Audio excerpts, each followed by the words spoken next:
So it's going to be live in the Yeah, we are live. Welcome to Spenny and the Nets, episode 225. This is a big episode. Normally my co-host and little brother Nick is on the show, but I've replaced him tonight with a very special guest, Stephen Cheah of Barstool Sports. Stephen, welcome to Spenny and the Nets. Thanks for having me, Spenny. I am a former New Jersey resident. Okay. Went to easily half a dozen Nets games growing up, probably more, maybe closer to 10 at the Izod Center, what's it called? Continental Airlines Arena. Changed names a few times. What a horrible place to watch basketball. The what's that called? The walkway over the freeway. Yep. Miserable spot to watch hoops, with the most lively action being when they gave away the pizzas during like the third quarter. But it's good to talk ball with you. It is. And for those who don't know, Stephen Cheah is a New York Knicks fan. So we will talk a little bit of Knicks on this podcast, but coming in hot, killing the Izod Center. I'll tell you this. I went to the Spurs championship game, one of the home games that we lost with my dad. After we lost, I was about 9 years old. My dad goes outside and his headlights were stolen. Someone had stolen the headlights out of his car outside of Continental Arena in 2002. So rough. Some good memories, some not so good memories, but we got to start, Steven, with this NBA Finals. Game 3 just finished. The Pacers kind of shocked the world again. 116-107 was the final. It doesn't really tell the full story. I mean, this was a pretty neck-and-neck game up until about 4 or 5 minutes left, where the Pacers just kind of took control. Halliburton with a masterpiece in this one, 22 points, 11 assists, 9 rebounds in 36 minutes. They got some excellent minutes out of Benedict Mathurin tonight, 27 points on 9 of 12 from the field. Dude was just unconscious off the bench.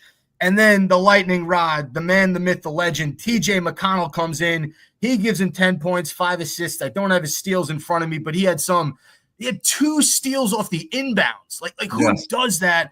Just a freaking stud. 5 steals for TJ McConnell. 5 steals from McConnell. Steven, what were your thoughts? Caruso. You're not going to see that very often. No. And McConnell has outplayed him. At least he outplayed him in this game 3. What were your thoughts after watching that game?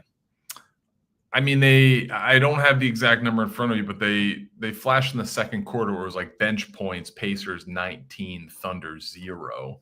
And, both these teams obviously both have very good starting lineups, but their depth is really what separates them from everybody else. And the Thunder bench, they got good games out of Jalen Williams, probably played his best game of the series. Chet Holmgren, he played well in game 2, but this might have been his best game of the series. And they lost, which is, very surprising. The Thunder won the free throw battle. They got to the line more times, and I believe they won. Let me just double check. I think they won the rebound battle too. They did 42-36. Those are 2 categories they're used to losing. They won those tonight and lost the game, which is surprising, but it was a little bit of an off night for the MVP. I expect him to bounce back, but a tougher night for SGA tonight. You said that Chet had his best game of the series. I thought he looked like a boy amongst men tonight. I mean, listen, he had, what was it, 14 points in the first half? Yes, early he looked great, but when push came to shove and that game got close, first of all, I don't think he has that deep of a bag. He's got to work on some post game, something. Not a bad game, but you saw it down the stretch. He kept trying to take it to Miles Turner. That's not going to work.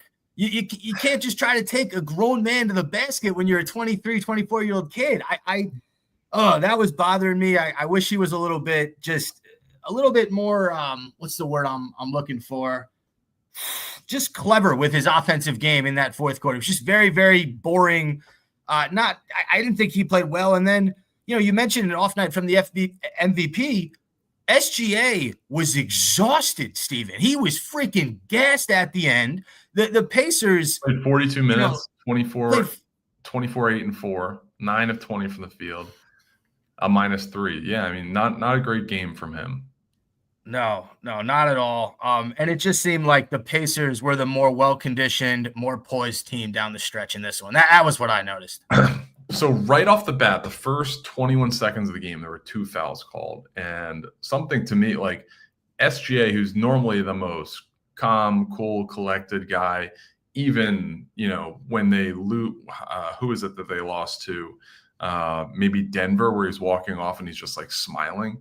Or was that Minnesota, maybe, where they're getting blown out? He just walks off and he's smiling. I think he did it twice, but it definitely was Minnesota. Either way, this guy is so cool, calm, collected. First play of the game, the Thunder win the tip, and he's throwing an elbow at Andrew Nembhard, who's a guy he is friends with. They're, on Team Canada together. Obviously, Nembhard's guarding him for most of the series. There's some chippiness where they went back and forth last game, but he opens the game with, kind of a cheap shot. Obviously, he's trying to give him a warning, but it's right in front of the ref. It's an offensive foul, and immediately you can kind of see, Lou Dort gets the moving screen, I think, on the next play, but or a defensive foul on the next play, but you can see right away, all right, the tide is shifting.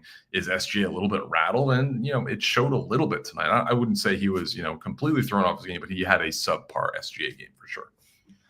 Yeah, I thought this was the perfect storm for the Pacers. I mean, you get Hallie coming back, looking like the Halliburton we saw for most of that New York series. You get a not great game from SGA. By the way, you were talking about the stats that the Thunder beat the Pacers at. The Thunder had a lot of turnovers in this one, Steven. They did not take care of the ball. Finesse. That was the word I was looking for before. Chet Holmgren needs more finesse to his offensive game, and Benedict Mathurin already has a lot of finesse. I mean, just an incredible performance from Mathurin. I do just, before we get to the Thunder and just what they need to do to rebound from this, I got to bring something up to you. Yeah. I'm getting a little bit of the Reggie Miller fatigue. I don't need to see him every 7 seconds in his Pacers jersey. I get it. Pacers great, Pacers legend, but let's let the guys actually playing get the credit and not pan to Reggie Miller every 5 seconds. So he was wearing the Mark Jackson jersey tonight, which I respect, a teammate of his. But what I don't respect, so Reggie Miller, obviously, probably best Pacer ever. The guy is courtside. He's 6'7", and he's amongst regular people. He is standing up and cheering for a lot of the game. If you plunk down thousands of dollars for courtside seats and you're behind a 6'7" guy trying to watch down the court and he's just standing up, that guy has to be so annoying for those people. I get it, is Reggie Miller. Wow, what an experience. But he's obstructing your vision for a good portion of the game. It would have been brutal to be next to him. Yeah, I would have hated to sit behind Reggie Miller. That would have been my nightmare. You're absolutely right. And yeah, I don't know. I got tired of looking at him. Obviously, we had a lot of him in that Knicks Pacers series on the mic. Now I just have to see him in Indiana. And I know Indiana's the fun team. They're the fun pick. They could pull off one of the greatest upsets in NBA Finals history. I think I'm still rooting for the Thunder. And I'm not going to be upset if Indy wins or any of that, but my mindset is I want the team that was the best all year to finish the job, right? We love dynasties in this country. We love the Lakers back in the day. We love those Spurs teams. I've been hearing these Lakers 2000 comparisons, and they're just not getting the job done, Steven. I mean, the dynasty stuff, we talked about that with the Celtics for a lot of this year. There are, your people talking about three-peats. It's let's maybe win a second. They said that with Jokic and Denver before, let's pump the brakes and let's see a team win two. When's the last time a team even won back-to-back? Or going back, I guess, to the Warriors. Is it the last time a team won KD's Warriors, correct. Yeah, so let's pump the brakes. We're not going to see a three-peat for quite a while, I think. So the Thunder are a great story. They are a very talented team. They would be a deserving champion if they do win this series, which they're now losing. And they're set up well for the future, both with young players and assets. They got the European guy, Nikola Topic, who was out for this whole season. They're going to get him back. He's a lottery best player in Europe last year, but with a torn ACL. So they are set up well for the future. Sam Presti is obviously a great GM, but let's see them actually win one. They're losing this series right now. Percentage that they win this series, what do you think? Down 2-1. 60, 65. Yeah, 65. Oh, all right. Yeah, I'm kind of a prisoner of the moment right now. I think I'm going to go like 55%. I really think. Okay. I think the Pacers stealing that Pacers game one. They are. Yeah. No, the Pacers were not supposed to win that first game. Most basketball fans would be shocked if OKC did not win game 4. And if this goes back to OKC 2-2, I think most people would expect it to be a 6 or 7 game series with OKC winning. If the Pacers are able to pull this off on Friday and go up 3-1, that would be something, because winning 3 in a row against this Pacers team is a tall order. And while you might be able to win, game 5 in OKC, game 6 in Indiana would be a tough place to win. So, I think they really need to get this game 4 on Friday. Yeah, I hope they do. I want to see this go 7 or at least 6. I'll go this far. Whoever wins game 4 on Friday wins the series. Wow. Okay. The last thing I want to say, Pascal Siakam, a very quiet 21 points on 8 of 14 to me. Like, I felt like he didn't play well. He just cooled off. I think he had 13 points or 14 points at the half. Okay. But yeah, he's the guy this series that, and I know Ben Mathurin went off and TJ McConnell had an all-time TJ McConnell game, but he's a guy that really needs to be a consistent 18, 20, I would hope more points per game guy, because look at who they're guarding with. Like, Jalen Williams has his responsibility sometimes, but they're guarding him a lot of times with Caruso and Lou Dort and smaller guys, and he's got to get to the line. He did that tonight. I think he was 5 for 6 on the line. But he is a former NBA champion. He's a all NBA guy. He's a very good player. He needs to utilize his height. I thought he was good. He had a couple block shots today. He had a couple steals. You would have liked to see more points in the second half. I thought he played overall a fine game, but yes, certainly a little bit more quiet in the scoring in the second half. The one guy I do want to show love to, Jalen Williams, 26 points on 9 of 18 for the Thunder. It seemed like when nobody on the Thunder wanted to take a shot in that fourth, he was the guy who's like, hey, I'm going to try to keep us in it. He did his best, just not enough. I will say, I thought he took some bad shots. He made a lot of them. Yeah. But he's usually a big facilitator, and it looked like he was more trying to get buckets in. I mean, he was shooting it really well in the first half. So it's hard, or even in the third quarter, it's hard to blame him. But it looked like a lot of the Thunder role players, aside from Lou Dort, was like 4 for 5 from 3, didn't really get their buckets like they usually do. Yeah. Yeah, I think we all know that SGA and J-Dub can score 30 in their sleep, but you got to get the other guys involved. Like 60 points from those two guys isn't going to beat the Pacers. All right, I want to get into some Nets talk. This is a Nets podcast. My first question, you're a Knicks fan. Do you feel any hatred towards the Nets, or are you just kind of neutral on the Brooklyn organization? A little bit. Like when they were in New Jersey, not really. The Nets and Knicks have very seldomly been good at the same time. Like, if you look at it, like going back to like the 90s, late 90s, the Knicks were the team. The Knicks start fading in the early 2000s, and the Nets have this great run, with Jason Kidd, Richard Jefferson on the call tonight. I see Vince Carter's jersey on your wall, and they have, a period of, I don't want to say greatness because they didn't win a championship, but they were a dominant team in the East for quite a while. The Knicks have a brief period in the 2010s. I guess the Nets kind of were coming up then with the Darren Williams trade, but didn't really do too much with that. The Knicks have a brief period, then the Nets come back with a brief period with the former Celtic guys, and then they both have kind of stunk since then. The Nets had the run with the KD, Kyrie, Harden team.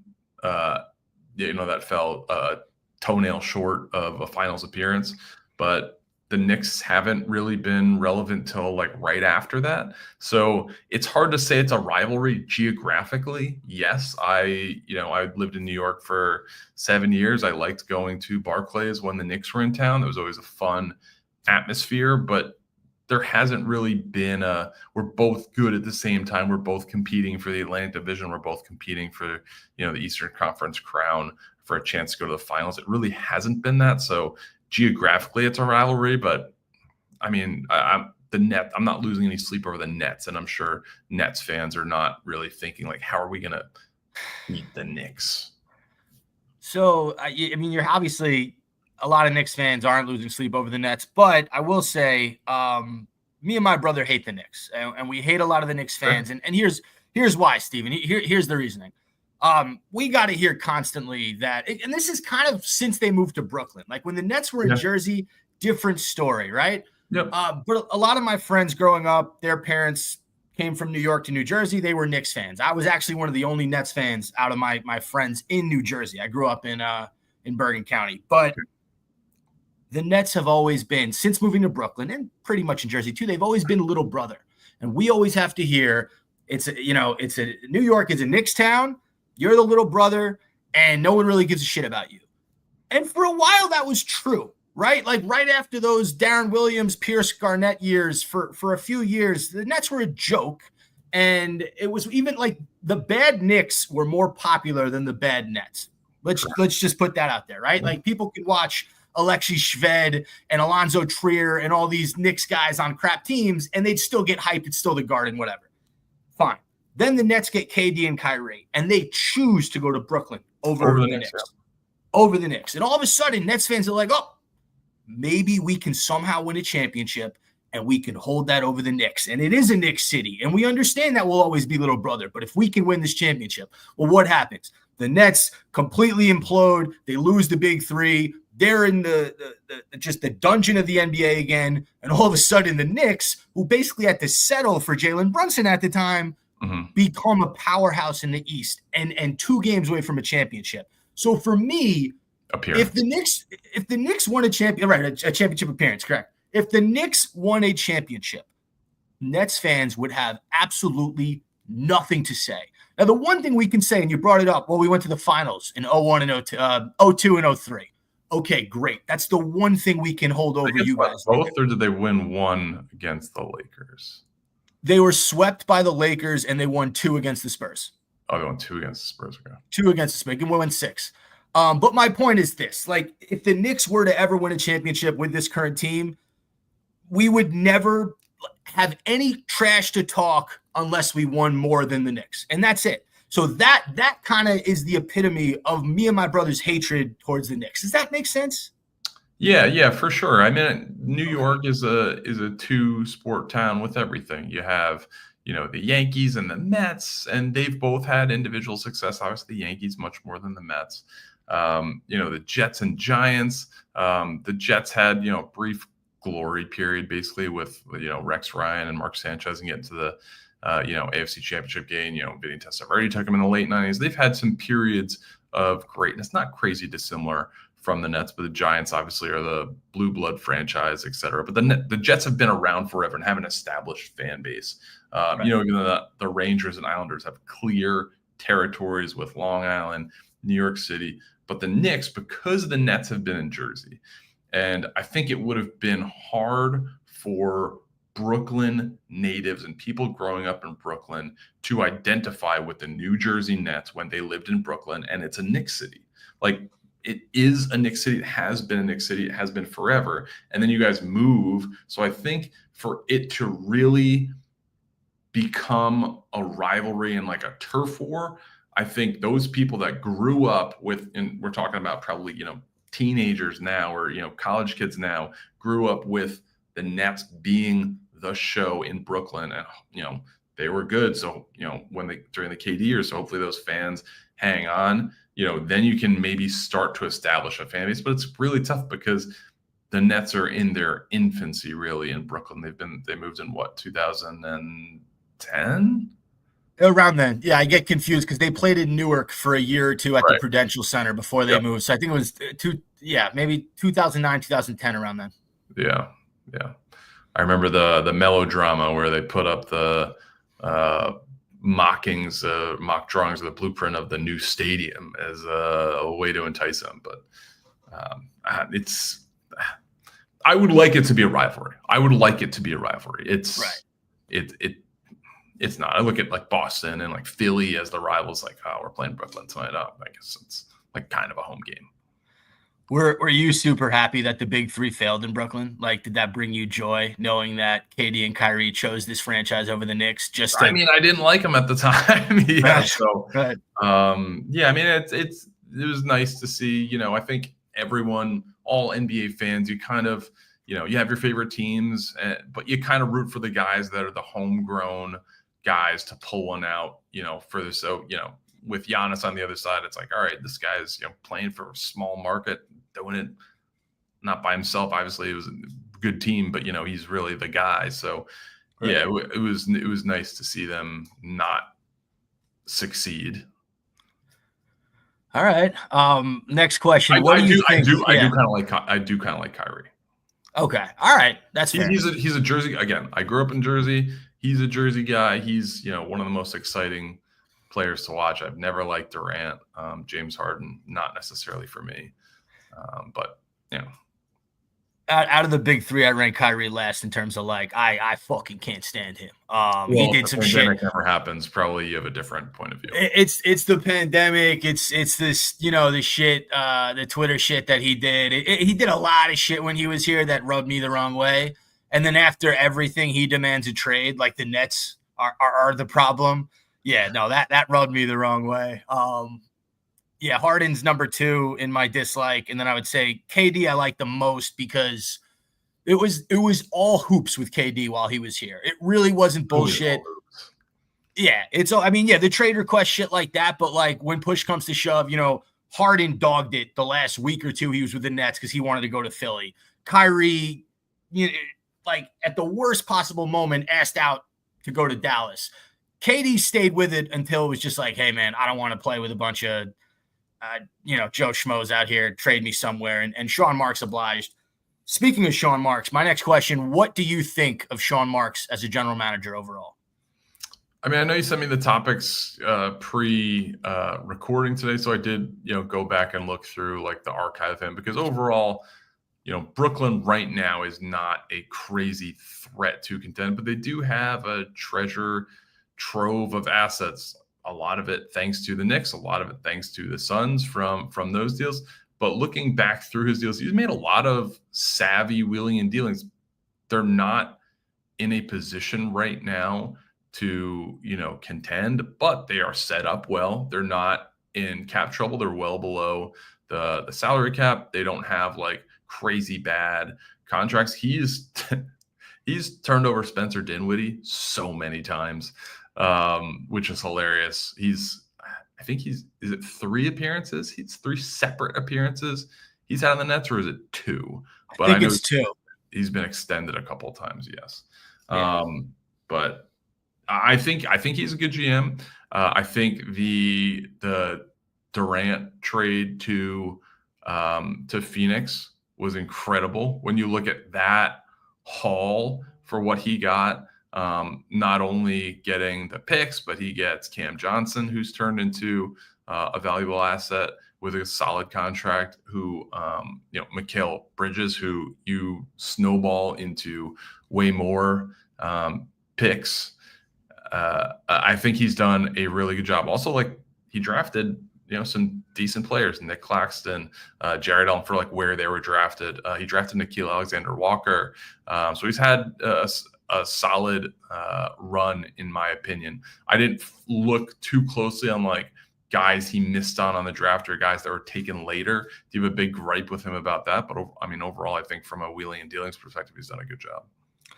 Yeah, it's funny. I agree with you in the sense that, he's made some great moves. It just hasn't resulted in success. I think one of his big misses was, in hindsight, it's easy to say the James Harden trade was a miss. You keep Karis LeVert and Jared Allen. You keep some of those draft picks that you sent over to Houston. Like maybe we're talking about a different trajectory for this Nets team. I don't know. But that's kind of the knock is so close to a championship. It's hard to fault the guy for swinging. Like, for the fences, the Mikal Bridges trade right now doesn't look incredible. He had a good playoffs until really the Indiana series. So it's hard to say that's like a bad move completely right now. Like it depends on what happens this summer. Does he extend? Is he going to be on a expiring contract with a good number, but that is he going to like one out? It seemed like he was the main guy that wanted Tibbs out, at least based on like comments made to the media and things like that. I know that we'll talk Knicks later, but I think Mikal Bridges is a good player. I think he was underutilized this year. I'm interested to see if he likes New York. He certainly doesn't seem to have blended in or excelled as much as, other Villanova guys, which is kind of the point of bringing him here. But yeah, I think overall Sean Marks has done a good job. His drafting, I think, from my end is going to be incomplete, but you guys are set up for at least two. You guys are not set up in a bad spot right now. If you were to get fired tomorrow, it would be a good opportunity for a future GM. Yeah, no, I agree with a lot of the things you said. And you talked about, this upcoming draft a bit. Nets have 4 first-round draft picks this season, 8, 19, 26, 27, and they have a second-round pick at 31. He has a real opportunity to kind of shape this franchise for the next few years. So I made a quick list. These are some guys that I would consider if you're Sean Marks in the Nets. Jeremiah Fears out of Oklahoma. If he's there at number 8, he's a game changer at the point guard position. He can score. He's athletic. He's a guy I wouldn't hate. Igor Demin from BYU, another point guard. And then this is kind of a wild card in terms of point guards. But if he's there later in the first round and you don't get a point guard with that number 8, Walter Clayton out of Florida. Kid's a bucket, Steven. Kid can score the basketball. So those are 3 guards I really want to see the Nets look at. Any comments on those 3 guys? Do you have a preference on Igor, Jeremiah, or Walter Clayton? I mean, the thing about drafting for the Nets, and I'm a little bit less into the draft than I used to be, just because, the Knicks don't have a first-round pick this year. They've dealt a lot of their stuff away. I know that this is a pretty loaded draft. Walter Clayton, the one concern with him is, or I guess multiple concerns, is, he's a lot older than everyone else. He's, over 22. Great shooter, obviously had a great run in the NCAA tournament. How much of that's going to transfer to the NBA? When you're looking at mock drafts of first round, it's usually guys that are 20 and under, and there are going to be a handful of guys that are older than that. He's certainly on the much older end of the spectrum. Jeremiah Fears could be interesting. The Oklahoma point guard, he's a freshman. I'd love to see that. I like Knipple if he's there. I don't know if he is going to be at 8. Certainly the Nets would hope they would be picking a little bit higher. I've seen the Illinois kid. I'm going to butcher his name, but Kasparis Jakunis. Yeah, he's got great size.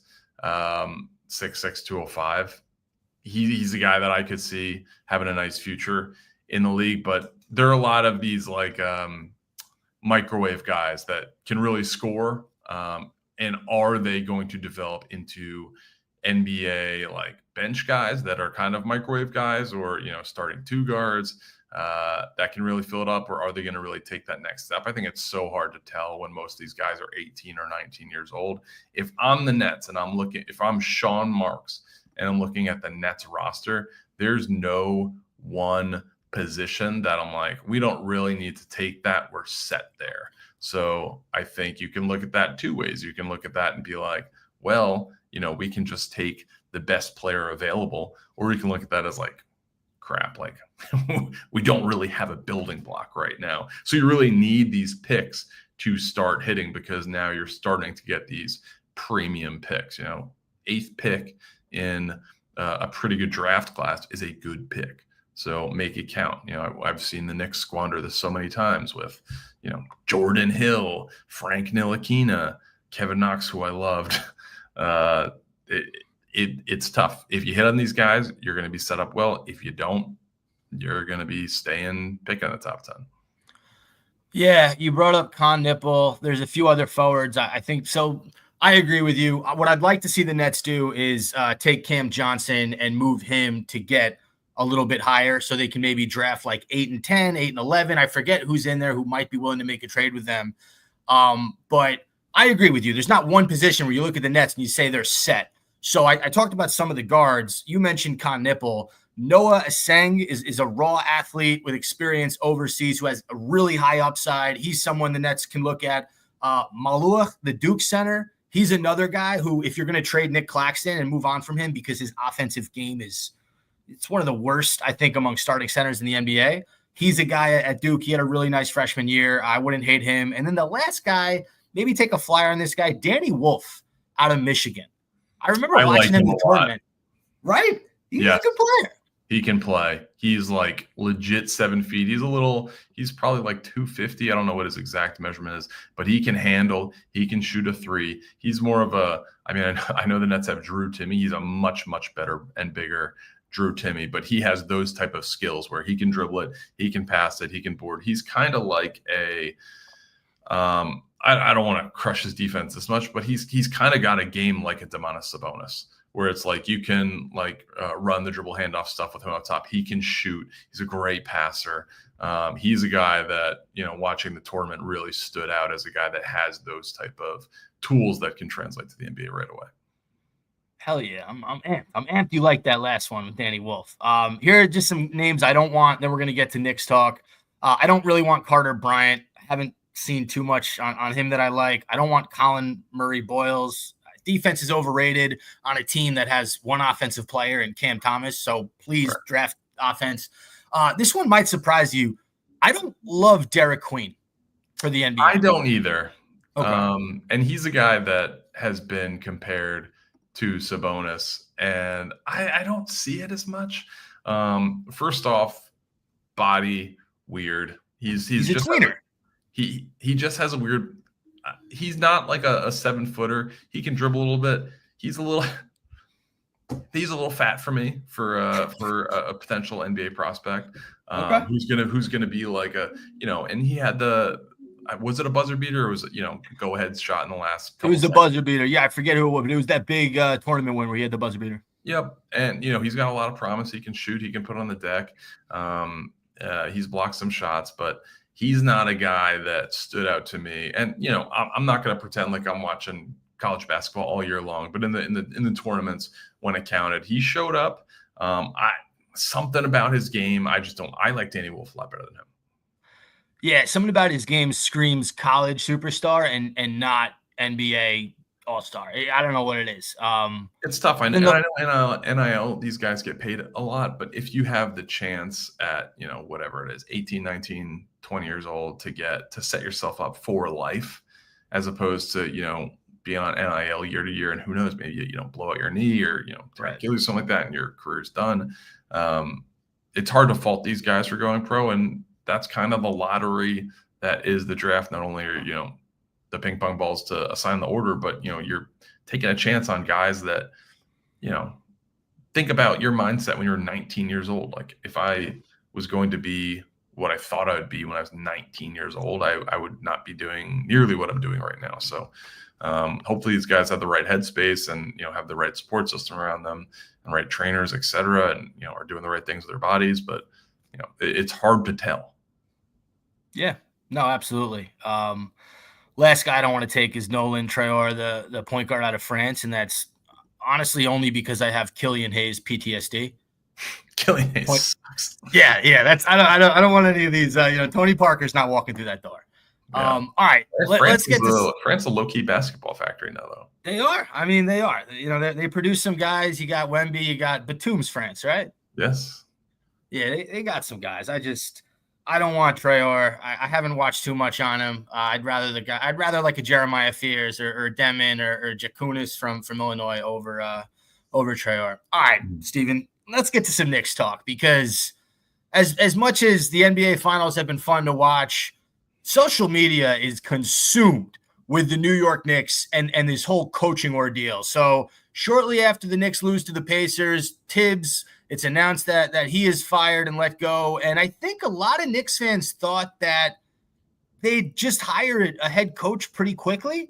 That has not been the case. So far, they have been denied permission to speak to the Mavs about Jason Kidd, to speak to the Rockets about Ime Udoka, to speak to the Hawks about Quinn Snyder. And then now I'm hearing they got denied to speak to the Bulls about Billy Donovan. So, have a question coming, but from what I've seen with Knicks fans, there's two categories. One category is like, what the fuck is going on? What are they doing? Why don't they have a plan? The second category is like, hey, wait a second. They're doing their due diligence. They're not going to hire a coach right off the bat. Yes, they're going to ask some guys with jobs, but trust the process. Which category do you fall in? I mean, it's tough because I work at Barstool Sports, and it is, online, what's happening right now on the internet. And right now, the finals are going on. It's a great series. The Pacers are up 2-1. The Knicks are a walking punchline right now because it seems like they fired one of the best coaches in franchise history with no real plan. But I am more of the camp be patient. Interview a bunch of guys. Like when they hired Tibbs in 2020, I think they interviewed 11 guys. So yeah, if they can get one of these guys that they think is an elite coach, which I don't know why they interviewed Billy Donovan, or requested to interview Billy Donovan. But the other guys, even Quinn Snyder, I like Quinn Snyder a lot. Jason Kidd, all right, he impressed them a lot in 2020, and they liked him then. But if one of these guys is available, Chris Finch is a guy I really like, then yeah, go for that. Go for the proven guy who's a really good NBA coach right now. If you have to give up, 2 second-round picks, sure, no problem. Let's do that. But obviously, all the declines are becoming public, and it looks bad. I think it's darkest before dawn. I'm not too worried about this. I'm sure. I think that they. Ian Begley had some great insight. I think he was on the Knicks Film School podcast today where he was talking about, they didn't necessarily have a guy that was like, all right, Tibbs is out. We're going with this guy because he's better. It's just like Tibbs took him to the end. He took him as far as he could take him. And they're going to move on. And it sounds like, based on Begley's points, that there were multiple times throughout Tibbs' tenure where he was on the very hot seat, 1 or 2 games away from being fired, in which case Leon Rhodes used to be his agent, a very good friend of Tibbs. And he was the one that made the final call. So it's this was the end of the road for Tibbs. It didn't really matter what they did in the playoffs unless they won a championship. They viewed this as an overachieving season, which I think a lot of Knicks fans did. No realistic Knicks fan expected them to beat Boston. And they did, which is great. But is that a sustainable thing? Obviously, Boston could potentially be blown up. Jason Tatum out for maybe the whole season next year. But what is the plan for next year? I personally am a fan of consistency. I'm okay with Tibbs leaving, but I would like to keep the same group and kind of run it back, hopefully improve the bench a little bit, and play the young guys a little bit more during the regular season. But I can understand how, the very Knicksy thing to do is let's blow it up and get, trade Cat for Giannis and, trade more future picks and all this stuff, or maybe take a swing at Durant. He's still got some left and, all this stuff. But I like Cat. I like our team. Josh Hart's my favorite player on the team. He had a tough series. I would like to see them re-sign Mikhail, hopefully at a little bit more reasonable number than the max he can get. Utilize him a little bit better and run back the team. If you can have it your way, who would be the coach of the New York Knicks next season? I like Taylor Jenkins. I was surprised he got canned in Memphis, but obviously there was some tension with him and management, and they kind of brought in his successor basically during the season or before the season started. So I think he's been a really, really good coach for a while, and he's out there. I don't want Mike Brown. I heard the name Mike Woodson thrown out, who was a former Knicks coach, which I wouldn't get super excited about. I had season tickets during his tenure, and he was just the original switch everything, a lot of drop coverage, go under screens. And, it resulted in just a ton of 3-pointers being given up. And they had games where they got their doors blown off. Certainly he had, some good years, but he was never my favorite coach. He has a good demeanor, but I wouldn't be super thrilled if we fired Tibbs for Mike Woodson. The name that will not go away from my brain is John Calipari. And I know he hasn't had like a crazy amount of success in college, but he is super tight with Leon Rose and Worldwide Wes. Obviously, Coach Cat in college, Coach Cat with the Dominican national team. I don't see why that, like Jay Wright's going to get he's already said he's retired. Josh Hart like publicly thanked him on Twitter and was like, yeah, stay retired, whatever. The natural thought is this is Jay Wright's job, but since he said no, I don't see why Cal isn't getting a look. Okay. Interesting. Former Nets coach, John Calipari. Yeah. Anthony from Hoboken, was that his like radio call in? I have no idea. I didn't hear. Was that WFAN? He would listen to the radio and he would call in. It was like the original Twitter burner basically, and say he was like Anthony from Hoboken, and like because Calipari they would be ripping Calipari on the radio, call in and defend him.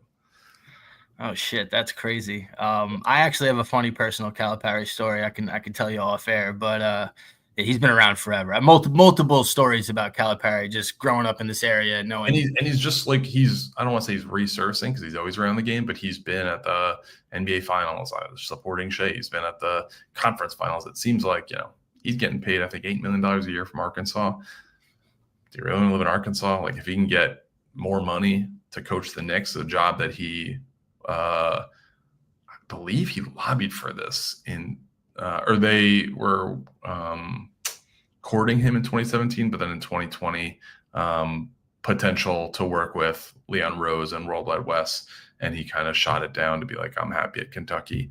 But I wouldn't be surprised if his name picks up a little steam soon. And I honestly do not know why he's not being more talked about. Not to say he's the best coach of all time, but he would certainly be a glitzy name hire that has very close personal ties to both major guys in the front office and one of the star players on the team.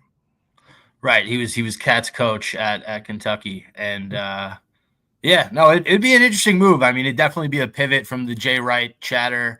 I like your idea with Taylor Jenkins. I did not hear you say Mike Malone. No interest? I would be shocked. Like he's a very similar coach to Tibbs, and he just got canned for not getting along with his GM and playing the young guys, which is kind of what Tibbs got canned for. So that would be a surprising hour. And I know he's they just won the title a couple of years ago, and he's a very good coach, and I don't doubt that, but that feels like a similar thing. And I would personally love Jeff Van Gundy, but it seems like he's a Tibbs guy. Tibbs was on Hibbs' staff, so it seems like that's not really the play to take his friend's job. I want to get into Jalen Brunson quickly. I just want to know where does he rank all time amongst Knicks? Historic season for him. Some huge clutch shots, especially that one in Game 6 to just put the Pistons out of their misery. I mean, where do you rank him amongst all-time Knicks? So I was born in 86. I became a Knicks fan in 1996, 96, 97. So the summer of 96. So it's hard. Like I know my Knicks history. So like you got to put Willis Reed and Walt Frazier on the Mount Rushmore of Knicks grades. You got to put Patrick Ewing up there. He got the team to Game 7 of the finals. They made the run in 99 with him sidelined during the latter part of that playoff run. But, he's definitely up there. I'm not going to say Carmelo's up there. I think that Jalen Brunson has surpassed Carmelo. I love Carmelo. Carmelo's one of my favorite players ever. But I think Jalen Brunson has supplanted him or surpassed him and is on the Mount Rushmore of Knicks ever. And here's one thing that, Nets fans can bag on the Knicks like, oh, we fleeced you in the Mikal Bridges trade because he wasn't very good this year. He was good in the first two rounds of the playoffs, not the round against Indiana. But, you guys got so many draft picks for him, et cetera. The one part that I think doesn't get talked about enough is after the Mikal Bridges trade, Jalen Brunson takes like $100-something million less on his contract, which I'm not sure happens if they don't like making that move is like, hey, we trust you. We're going to go out and get your guy. They obviously wanted Mikal Bridges with all the Villanova guys in there. You can see, him and Josh Hart just kind of making fun of him when he's on the Nets, doing the, the SpongeBob meme where all his friends are playing outside and he's just inside. And then their talks after the game, you can see them all kind of bagging on him. So I think that's showing face. And Jalen Brunson, we're going to go get your guy. He repays them with taking a massive, massive discount. And, he can get a massive extension down the line where he's getting like $80 million a year, I think, starting in 2029. But that gives us this window where we have this great player, this, probably top 10, 12 player in the league on a discount and can build around him. Let's see if Mikal Bridges extends this summer, what that number is and how that impacts our cap sheet. But I think Jalen Brunson is an all-time Knick already. He says all the right things. He does all the right things. He's captain clutch player of the year. He's that small New York City point guard who's got crafty handles. He grew up, in the area. I know is, Philly and then played high school ball in Chicago. But, his dad played for the Knicks. He grew up in this environment. So it's awesome. I love Jalen Brunson. Yeah, man. Not a lot of superstars are going to take less money for their friend to come play there and still perform at such an elite level. I don't remember an athlete who's been this loved in New York since, honestly, like Aaron Judge, yeah, but like forget about baseball for 2 seconds. Eli Manning, like that's what I think of when I think of a beloved New York athlete. I have not seen this much love and admiration for someone since Eli. So I got to give Brunson his credit. He has been the best basketball player in New York the last 2 years, and it's not even close. Yeah, easily. All right, last question, then I'll let you go. Just, obviously you guys came up 2 games short of a championship appearance. Give me the perfect Knicks offseason to put you in a position to win the championship next year. Who are you hiring as coach? I guess you already told me Taylor Jenkins, but what roster moves are you making where you can say, all right, this Knicks team is going to be fucking dangerous? Yeah, so head coaching search, hopefully they go with Taylor Jenkins or, Johnny Bryant's like one of the betting odds like favorites. I would be surprised if that's the guy who's never coached for, and I'm sure he has a great rapport with a lot of team. He was, associate head coach for a couple of years with Tibbs. Let's just say Taylor Jenkins for this. I want to see them build out their bench. I think they're starting, their top 6 guys really, depending on if you're going to put Josh Hart in the starting lineup, which during the year I think he will be. So the starting lineup of Brunson, Hart, Mikal Bridges, OG, and Cat. I think that is a great 5. Cat showed a lot. A big question about Cat was, could he rebound the ball? And I think he did that at a very high rate this year. His rim protection is not good. We knew that going in. It was one of the lowest you're ever going to see for a starting center in like the restricted area, like 3 feet and in around the basket. That's going to happen. We have a lot of really good wing defenders, Josh Hart, Mikal Bridges, OG Anunoby. Hopefully they limit that penetration into the paint. But for the offseason, one of the sneaky moves we made last season, I believe the doctor's name is Casey Smith, who is the basically the head team doctor and the head team like sports medicine guy. And he was with Dallas and he got like the sports medicine guy or whatever of the year. And the Knicks' health was really good. You see, chronic, I don't want to say chronically injured, but injury prone guys like OG and Cat playing a ton of games. Mikal Bridges, obviously the Iron Man. Hilarious that he just went in for the tip against the Nets and then immediately checked out. But if they, we're assuming health, but I would like to see them add depth in the front court. Mitchell Robinson's a guy who's been continuously hurt. If they could sign a guy like Al Horford, would be great. A guy who can shoot on the outside, who's a big guy who can defend and rebound. Not that he's like the most incredible rim protector at, whatever he is. I think he's age 40 or 39. I think he was like the 07 draft class. But if we can get a reliable veteran in there, just because Mitchell Robinson, hard to count on health-wise, and he was outstanding in the playoffs. but also we need to improve the bench. Like Campaign won a game against Detroit in the playoffs, but you cannot count on Campaign to be regular minutes. I actually like Landry Shamet. I'd like to see them play Tyler Kolek a bit more at point guard, and Pacom Dadier, who is an interesting rookie. I think he's 18 or 19 years old, out of France. Good defender, good shooter, has showed some good things in limited minutes.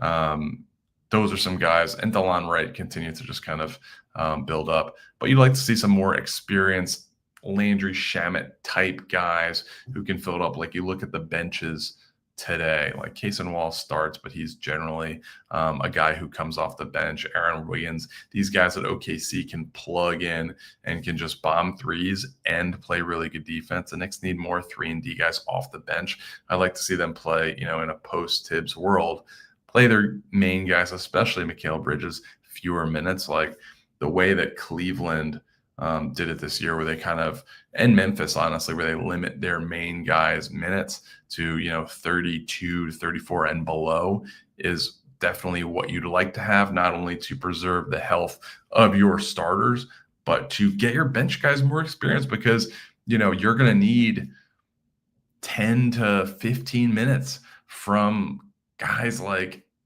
DeLon Wright was playing that. Landry Shamet was playing close to that in the Pacers. You're going to need those guys to do that in April and May and hopefully June. So getting those guys more minutes during the regular season is what I'd like. There's no main targets. Like, it'd be great if we traded for Giannis, if we could trade Cat, and I love Cat. If we could trade Cat and, a couple pieces for Giannis, that's not going to happen. I'm very happy running this team back, building up the bench, building up some depth. I love Josh Hart. I would like to not see him dealt, but in a series against Indiana, a team that has good length, he really needs to improve his three-point shooting. Or you can't have him being the guy that the other team hides its big guy on, and you can't take advantage in transition or make him pay from downtown. So I would like Josh Hart to be here for the long haul, but his lack of length and size really showed up in the playoffs. You got to think whatever coach the Knicks bring in is not going to play the starters the way Tibbs did. He's obviously going to play the bench more. That's going to be a selling point for whatever coach interviews there. Pacome Dia, what's his position? Pacome Dadier. He's a wing, shooting guard. He's a wing. All right, perfect. So here's how I agree. Getting Horford would be awesome for you guys if you can bring him off the bench. I think that obviously you guys like the Kolek kid, but you didn't play him a ton this past season. You get rid of Campaign. DeLon Wright, maybe, is he still? I mean, do you keep him? Like, for me, if I'm the Knicks, you'd like to keep him. Okay, so you'd be set at point guard with Brunson, Kolek, and DeLon Wright. You know what? To be honest, I would like to see Mikal Bridges kind of be like the second shift point guard. Not that he's got this like incredible handle or anything like that. He's not like the most creative guy with the ball, but when Jalen Brunson sits, Mikal Bridges is usually on the floor. And I'd like to see him running more one. Like, I think that he has the ability, again, not that he is, this incredible ball handler, but he can bring it up against the press. You saw this against Indiana. He has enough to get the ball up, initiate the offense, and kind of be the focal point of that offense. I would like to see him doing more of that. I don't want to see him just standing in the corner and waiting for a three. His shot so ugly. And he needs to shoot it better. He's been like, I think this was one of his worst seasons, but he's been between like 32 and 37% for his career. If he can get up to like a reliable 40%, that would be a big win. All right. Well, there you heard it from Knicks fan and Barstool Sports, Stephen Cheah. This is Spenny and the Nets. We're going to close the episode out. Stephen, thank you so much for coming on. Is there anything you'd like to plug to our listeners? Follow at Trust the Data, NBA props. It's only a couple more games left. We got football props coming up. We're doing some baseball, WNBA stuff over the summer. We're 14 and change units this year, I think. So follow all sports gambling stuff on that. And then just at Stephen Cheah for NBA, NFL, just fun fart jokes, fun stuff going on during the year all the time. I might need some gambling advice from you later on. And we'd love to have you back on the show, when the NBA season starts up again. Stephen, thank you so much for coming on. And thanks to everyone for listening. Cool. See you guys. Thanks, Penny. Appreciate it.